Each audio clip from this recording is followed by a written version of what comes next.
Nowa Huta a communist fortress now? No, it was supposed to be a model socialist city when the church was not built.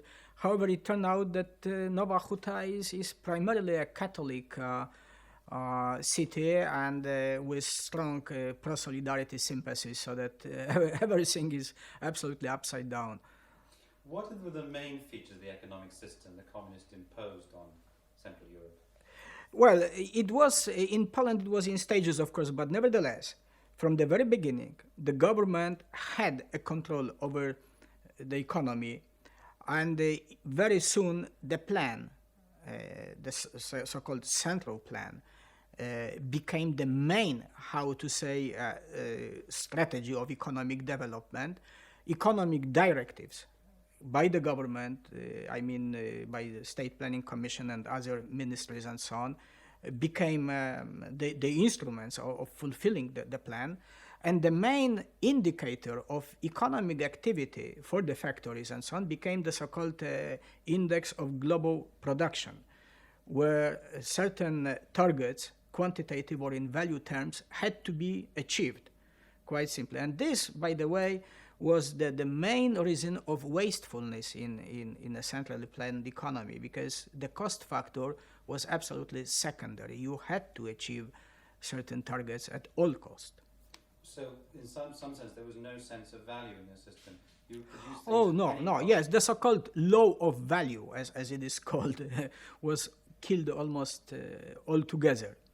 Did the role of the military in defense spending play a part in distorting the Oh, balance? yes, definitely so. In Poland especially so, I would say, because at first, during the so-called first 3-year plan covering the period of 47-49, practically the defense industry was non-existent, and besides, there was no emphasis on defense at all. But in the next plan, 6-year plan, covering the period of 1950-55, very little was on defense originally, but later, in 1951, because of this Korean War and the so-called Cold War, the plan was redrafted, and the main emphasis was put on the defense industries, and powerful defense industries were built at that time, and of course they were continued later. Did political interference with the plan, the economic plan, create problems? Oh yes, of course. Both ideological and political influence has been decisive from the very beginning. That the economy had to respond to certain ideological and political priorities, like, for instance, full employment, or the very economic targets were also dictated by ideological and political considerations. A part of that, the party interfered on a daily basis with all economic activities, starting from nominating factory managers and ending with using the workers for many political actions and so on. And all that, of course, introduced a completely new factor in economic activity, spoiling the workforce management, and of course leaving a lot of room for laymen to run the economy. Was there a sense in which the political culture of the one-party state actually made economic efficiency impossible? Yes. Why? Because that was immediately accompanied by such, let's say, political factors, like, for instance, the censorship and any lack of any criticism by competing political parties, so that whatever one party was doing in the economic domain was practically a sanctity of its wisdom. You could not say that is wrong when it comes to targets, and then when it comes to performance. No, everything was quite simply almost a sainthood. That was a monopoly of wisdom, and unfortunately, with time, the effects of all that became that much apparent even for the party. Did economists try to introduce some sort of rationality in the system, and how they responded? Yes, well, there were, in Poland especially, for instance, Oskar Lange, that known socialist who taught in the United States, Czesław Bobrowski, and the others, they tried to introduce some kind of, as Oscar Lange was saying, rationality in economic activity. And at first there was some, I must say, until the end of 48. Later that was totally abandoned. And again, later there were some efforts to reintroduce this. But the Soviets would never allow to any economic reforms in Poland, unlike in Hungary, by the way, for strategic reasons and so on. And again, this was abandoned. And what will be next, we shall see.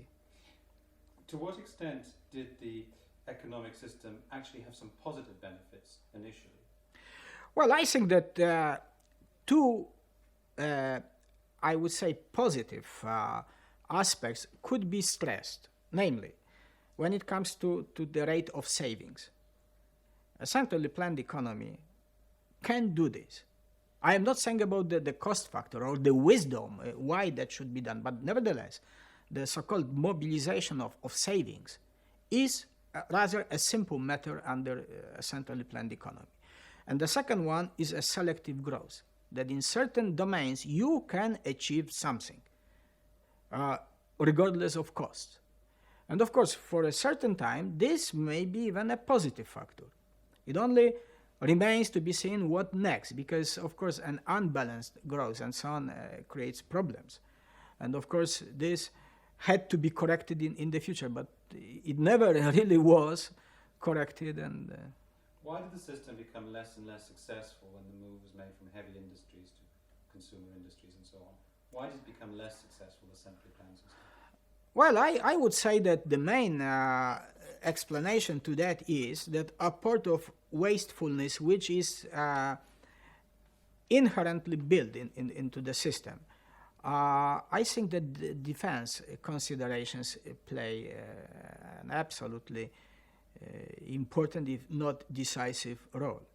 That with a limited production base, for instance, the Warsaw Pact is certainly outspending NATO when it comes to military hardware, having a much narrower economic base.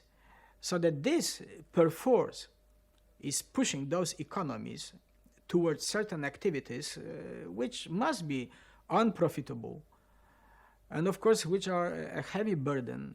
I must say, when I was Gierek's economic advisor, I tried to learn what is actually the share of defense spending in Poland's GNP. I could never find the right statistics, but according to my calculations, it was at least 15%, if not 20%. So this is a heavy burden. Can I take you back briefly to the 50s? Can you give an example of how the party's political interference, particularly the choice of personnel, actually have distorted giving the right man the right job on the factory floor? Your example of the foundry. Yes, when it comes not only to managers, because the manager had to be a politically trusted man, usually a party activist, not only a member of party authorities, but even the workers. They soon learned, for instance, that being a party member may be actually an advantageous thing to him. For example, I knew a concrete case from the foundry with which I had contacts in my provincial town. In a foundry, the workers had various stands at a certain distance from a blast furnace. And of course, those who were closer to the blast furnace, they could much easier meet their production targets than those who were further away. So if you were a party activist, you could count that you would be closer to the blast furnace. And so that this was something which, of course, the workers soon learned, and they were joining the party quite simply to earn more. Is there a problem now in getting the workers actually to work? Well, I mean, over the years, this full employment, which I think socially is good, but nevertheless, in strictly economic terms, that's bad, because by employing all, it means that you had to employ more than actually needed and pay them less. on an average scale. So that those who were really good and wanted to work were relatively earning less. So that was a disincentive. So that this certainly spoiled, I would say, the work habits, because many, quite simply, even if they felt they could do more, why?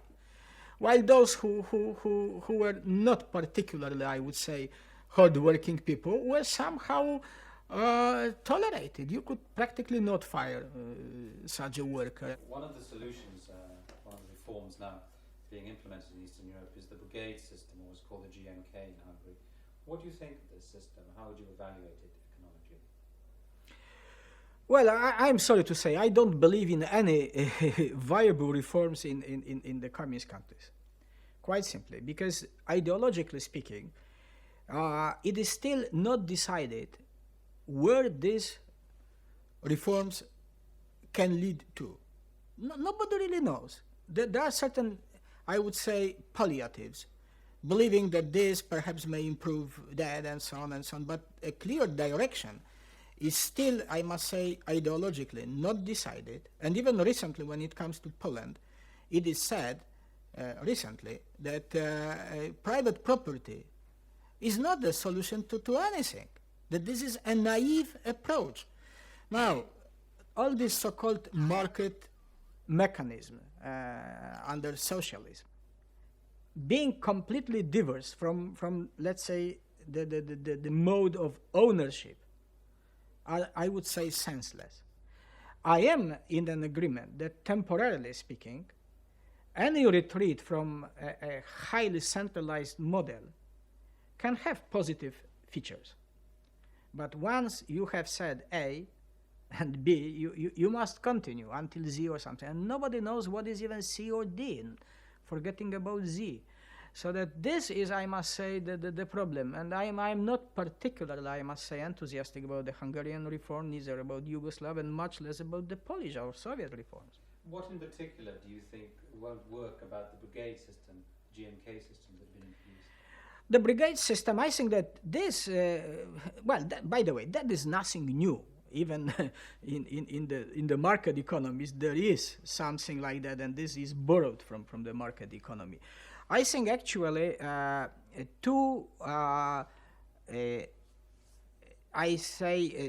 targets have been included here. One is to increase the productivity of labor by having a sort of a contract with a group of workers. If they can achieve certain production targets, they may be paid more. Secondly, this is, I would say, to discourage their interest in self-government in the factories, because they are only materially interested in earning more money, forgetting about any other things. And this is very much encouraged by the Soviets, and by the way, recently in Poland also. And this is even conflicting with this idea in Poland of self-government in factories and so on. So that this is that. However, when it comes to the so-called brigades, they not always can meet these, let's say, targets independently of them. They don't know whom to blame for that and so on. So that this is, in a way, again, a bad solution. But are you saying that they don't have control over things like the amount of, certain key inputs? Yes, exactly. Like their energy. Could you perhaps give a concrete example of what you mean? Well, for instance, let's say that they are building a house, and then they do not get cement or bricks or something like that, and they cannot meet the targets. Now, of course, they blame the management that they have not supplied to them those inputs. They may say, sorry, this is not our fault, somebody else's fault, and so on and so on, so that finally there is no guilty. And in the meantime, nobody really knows whom to blame. And in the meantime, the workers, of course, are not interested in any other, let's say, system. They accept it. They only want to earn more. We know that there are ideological objections from the party to private enterprise, but are there perhaps also resentments or objections to private enterprise, the reintroducing of market mechanism amongst the workers? Yes, I say yes.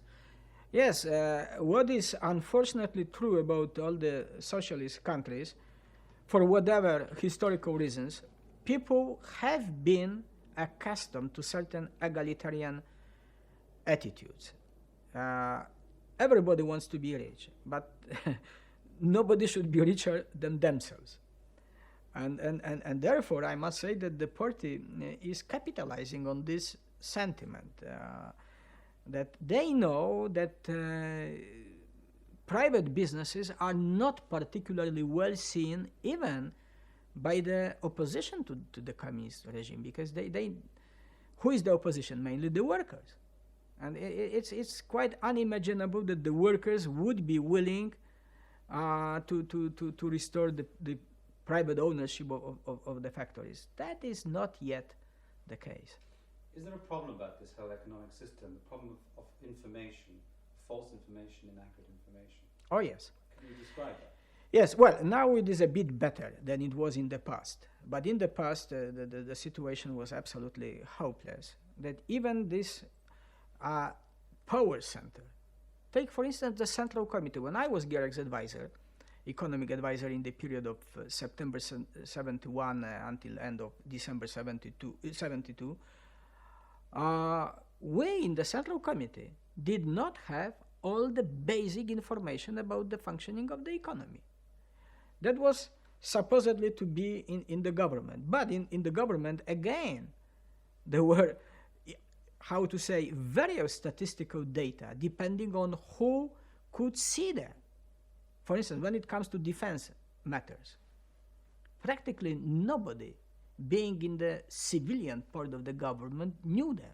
Moreover, even those who were military, they could know only part of the truth, and so on and so on. So that, and I must say, what is not really very much recognized in the West, that the government is cheating the party when it comes to economic information. For example? Oh, for example, for instance, Premier Jaroszewicz, during the so-called Gierek era, strictly forbade his subordinates to give any statistics to the Central Committee without his prior approval, or to provide the Central Committee with the necessary information. So that whatever the Central Committee was receiving was filtered by him. Is there even a more basic problem, and that is that an ordinary factory manager may have a vested interest in lying to the level... Oh yes, everybody is lying before everybody. That is true. Factory manager is lying before his own crew, and the crew is lying before him. Then all of them are lying before any superior body. Those superior bodies are lying before even still more superior. Then the government is lying before the party is lying before the government. Everybody is... well, I am absolutely positive that nobody has the clear picture of the situation. Why are they all lying? Well, there are both vested interests in lying. Quite simply, you may earn more by doing less if you lie intelligently, you know. That is one thing. Secondly, it is believed that many people should quite simply not know many things. It's better, you know, the West will not learn, you know, and so on, the people will not learn, and so on and so on. So that it is believed that the less you know, it's better for many reasons. Apart of that, I think that quite simply the leadership wants to believe in its own, let's say, success, and so on, and is not prepared to face the harsh reality. So that if you know this, you are also lying before them, because you present to them only the data and the evaluation of the situation, which is more or less in rosy colors, you know, because otherwise you could be criticized, quite simply, or even fired. Was there a strategy of buying technology from the West and trying to build that into the system to make up for the system's shortcomings? And why did that fail, that strategy? Well, it was, especially during the so-called Brezhnev-Kosygin era, a belief that you can actually avoid reforming the system by having more Western technology and credits, that somehow by using them you can... The system is basically right. What is only lacking is the inputs. So once you have such inputs, it is okay. Now, while having more money and more technology, the system was really not prepared to digest them efficiently. I mean, it digested, but inefficiently. That was the problem. It quite simply. I remember when Poland was just about to start importing more Western technology and taking more credits. When that became known in the industry and elsewhere, everybody knew that the so-called widening or broadening of the bottlenecks in production, the easiest way to remove them is through more imports. And even if they could do this on their own, they still would demand more imports, more Western technology, and so on, because that was easier. And that was costing them nothing. So that I must say that many of the new opportunities were quite simply wasted because of all that. The system was not prepared for that. Did the Polish party collapse in the face of Solidarity in 1981? Very much so. And but again, I don't think it really collapsed. I must say the Polish party is really, as any communist party, is composed of the, let's say, regular party and the hardcore party, which really counts. And what is hardcore is mainly the so-called military police complex and some party and state apparatchiks. I wouldn't say they collapsed. They didn't collapse. While many others, certainly they did.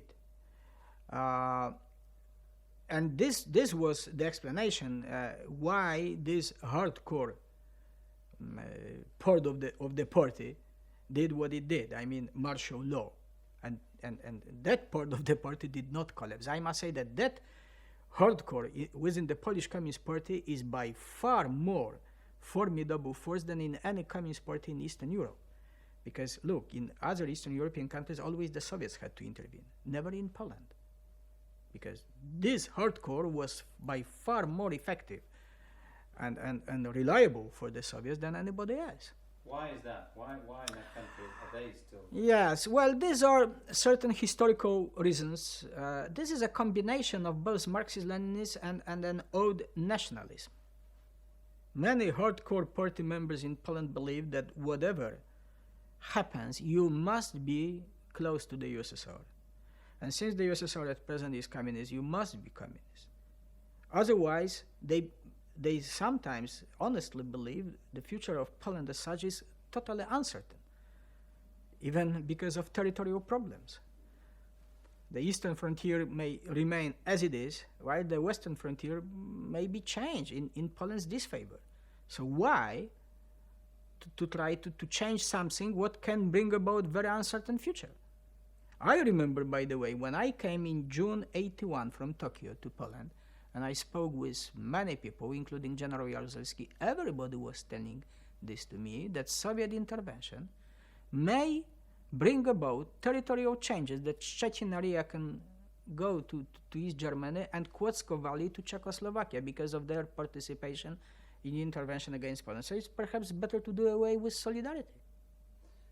Were there party liberals, as it were, in the Solidarity period, and have they now been totally disillusioned? Is there anything left of a liberal Polish party?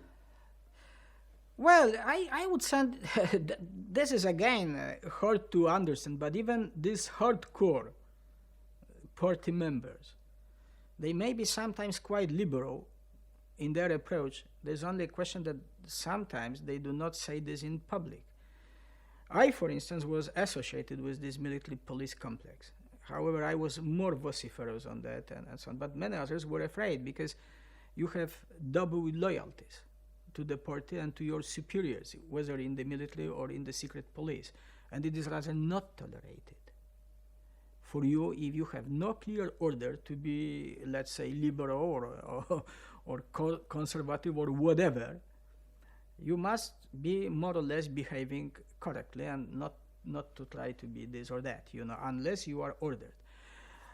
There have been many attempts by liberal communists in 56 and later in the 60s too to change the system dramatically? Not every time they've been defeated. So are there any Yes, they were defeated. They were defeated because, quite simply, and this I know for sure, they were not trusted by the Soviets.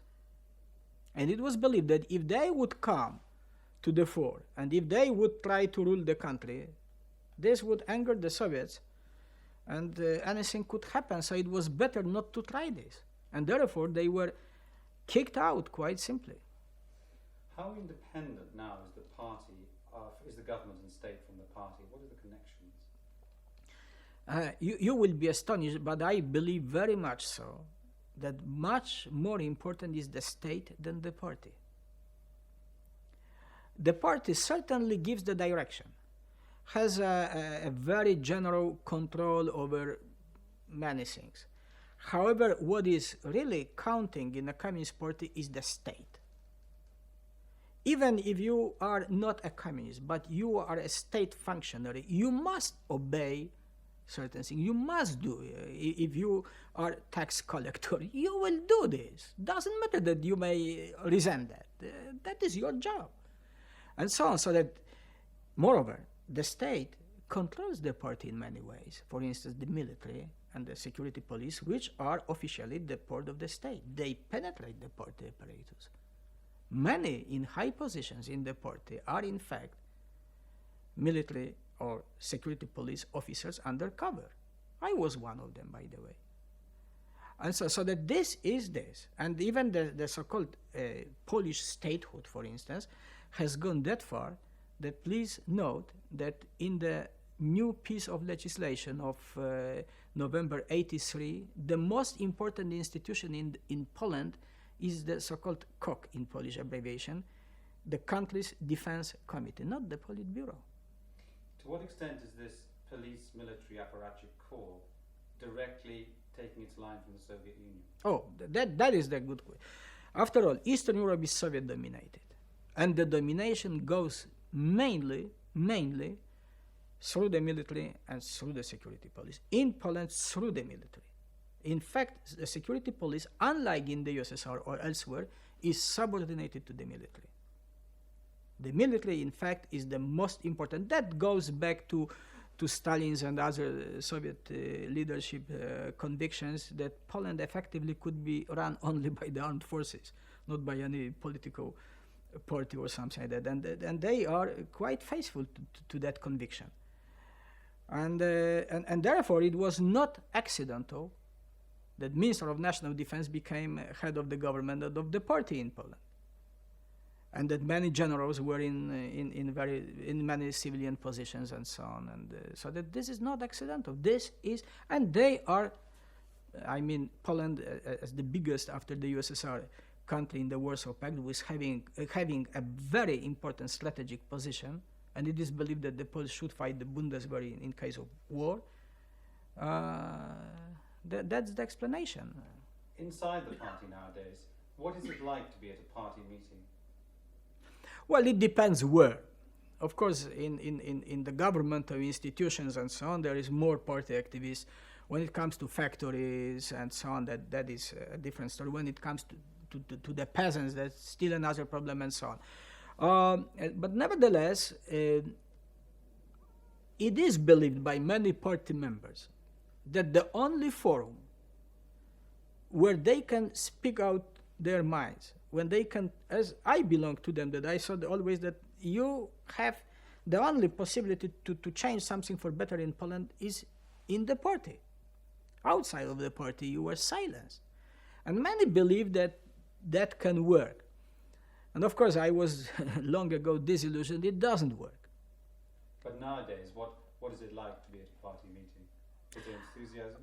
No, there is no enthusiasm, especially in Poland. I mean, Poland was never that much, even, I mean, the Polish party, that much Marxist-Leninist in its approach. But there were, of course, also many genuine Marxist-Leninists. But now, especially among the young, this is more or less dead. Therefore, the emphasis is now on the Polish statehood, rather. Communist, socialist, but statehood. And I believe that many are now not really believing that by coming out with various proposals and so on, you can really change anything. But at the same time, to be absent is again believe that this is not a solution either. And for some time, this will last, this strange situation, and what will come next remains to be seen. I mean, Poland is definitely moving toward a kind of a corporatist state. That there are certain segments in the state which are interested in preserving the status quo, the military, first of all, and so on. And this is becoming now the Polish solution, probably a model for other communist countries. On December 1582, after my defection, I was officially death sentenced by the military court in Warsaw, deprived of my Polish citizenship. My property was confiscated, and for the time being I am alive. I hopefully will be living until I die one day. And normally it is believed that all Warsaw Pact countries, plus other communist countries, are obliged to carry out the verdict. Not only the Polish intelligence, but some intelligence services from those countries as well. Were there other people sentenced to death, and why? Yes, Ambassador Spasowski also was, and head of the Polish section in Radio Free Europe was. We both, I mean, with the ambassador, we both were in military intelligence service, so that I believe that this is the gravest, how to say, accusation against us. When was martial law planned? As far as I know, the martial law was planned 1 week before Solidarity was officially founded. And when I was in Tokyo on March 27, 81, when the general strike was in preparation following the so-called Bydgoszcz provocation, I received a cable in Warsaw ordering me to proceed with certain measures in case martial law would be introduced. So that for the first time officially, I heard already about martial law. Finally, it didn't come to the general strike, so that martial law was postponed by several months, but finally it was.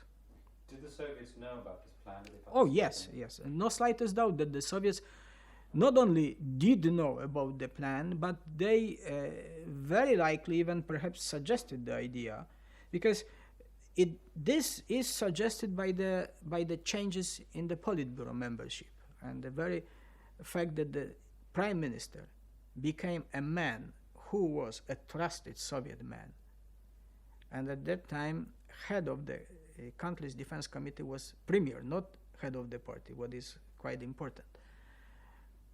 So that they already probably moved along those lines. However, even many of those who were preparing the martial law were perhaps convinced that was to stave off the Soviet intervention. But I don't think the Soviets really were ever planning to intervene in Poland as long as they trusted that General Jaruzelski would do what he promised to do, I mean martial law. If he would, of course, change his mind, then the Soviet intervention would certainly materialize. But I don't think that there was such a dilemma for the Soviets. Was the party's negotiations with Solidarity then sincere or not? Well, I definitely am convinced that at least two negotiators, Mieczysław Jagielski, especially vice premier and Politburo member, and Kazimierz Barcikowski, who negotiated in Szczecin, they already knew that they negotiate in bad faith, while the others in the delegation probably were honestly believing that that's the solution that the government or the party was seeking. Did Solidarity test the limits of what the communist system will tolerate? And what exactly are those limits? Well, I think that the decisive thing, which definitely signed the death sentence for Solidarity, not the very fact that they went on strike and they came out with various demands and so on, that they wanted to avoid any control by the party.